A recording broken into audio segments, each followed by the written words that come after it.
Washington has spoken, and this time it's not a polite reminder, by the way, it's a warning, a demand, and it is aimed squarely at America's own allies. The United States is turning up the heat on NATO partners, urging them to stop buying Russian oil and gas. Why? Because Washington says that every drop of Russian fuel, it is funding bombs and not business. And at the center of this diplomatic storm stands Turkey, a NATO ally, a regional powerhouse, and one of the few countries that still keep strong trade ties with Moscow. And this week, the message to Ankara, it was loud and clear. Vice President Mr. J.D. Vance and Secretary of State Mr. Marco Rubio sat down with Turkish Foreign Minister Hakan Fidan in Washington. It wasn't a casual conversation. It was a closed-door meeting, tense, strategic, and loaded with unspoken pressure. In fact, behind those closed doors, the Americans, they made their case. If the world wants peace in Ukraine, it must choke off Russia's cash flow. And that means no more Russian oil, no more Russian gas, no more backdoor energy deals. And let's be clear here, this is not just about energy.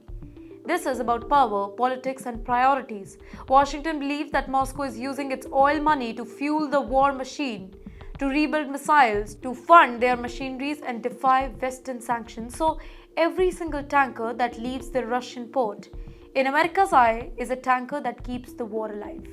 And that's why the US wants NATO unity, real unity, not just on paper but in the pipelines. But you know what? Here's the twist. Turkey isn't giving that easily. Ankara says that it has cut back on Russian energy.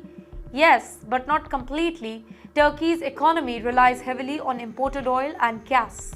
And Russian supplies, they are often cheaper and faster to get. So the US demands put Turkey in a very tough spot right now. Does it stand with Washington's strategy or protect its own national interest? Now that's the big question. It's not an easy choice because behind this diplomatic language, there is a growing tension within NATO itself. Some countries like Poland and Baltic states, they have already stopped buying Russian oil, but others, including Hungary and Turkey, they are taking a slower path. And that divide could weaken NATO's message to Moscow. In the end, for Washington, this is a test of loyalty.